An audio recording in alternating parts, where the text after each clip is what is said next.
I'm Noah Horton. I'm the CEO at Unsupervised, the largest vendor of unsupervised AI software in the world. We're doing this series of videos to just talk about what we are seeing right now with a bunch of the best analytics teams in the country dealing with everything that's happening under COVID. Very specifically today, I want to talk about the types of use cases and focuses that I'm hearing from some of those teams. Really, the core of it is folks are trying to understand what is going on today. They're not focused on long-term predictions or anything like that.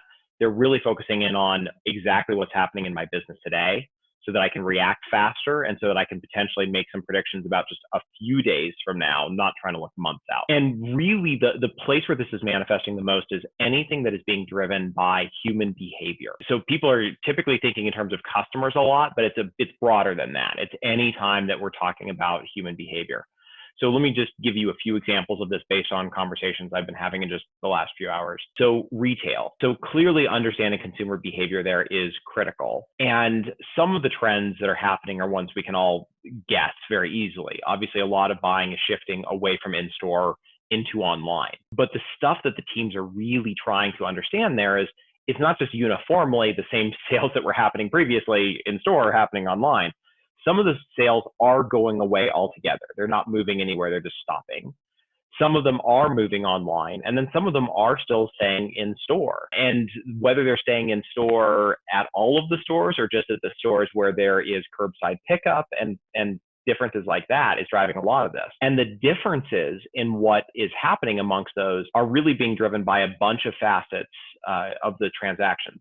It's the products themselves and a bunch of attributes about them, descriptions and prices and all sorts of things like that. It is the consumers doing the purchasing and their attributes, but then it's the backdrop that all of that's happening inside of. So that's stuff about what is happening with COVID in the area. Understanding things about case counts for that particular area is very relevant with this. What are the governor's orders in that area of, what are people allowed to do or not? But then it's also the deeper background of it of what is the makeup of that general area. The same person in two different places where those places differ by broad demographic makeup, by political makeup, those types of things, we see different behavior.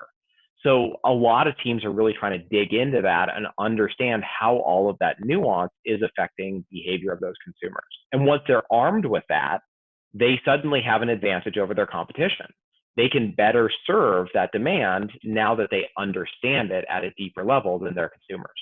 And that's true today, which is a lot of where the focus obviously is, but that's also an advantage that they're going to be able to maintain as COVID lightens up. We're going to see more and more shifts in that behavior, and those companies are going to be able to capitalize on it.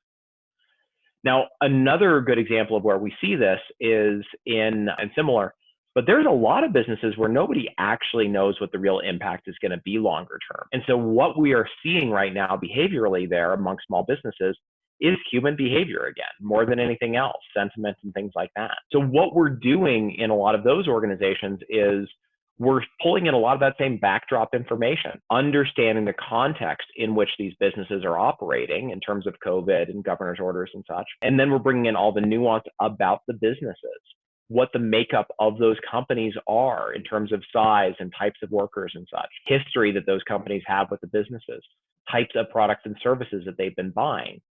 All of that is giving this really deep insight on who is thriving and who is not in this current period. And it's letting those B2B companies get ahead of the trends and be able to make better decisions. So we're seeing this everywhere. We're seeing a lot of use cases affected, but the particular places where people are focused and where the biggest impact and where folks need to be thinking about day-to-day nuanced changes is any time that the thing you're looking at is driven by human behavior. So thanks again for watching these. We're going to keep putting these out as we're having more and more conversations with these organizations. Good luck to everybody out there.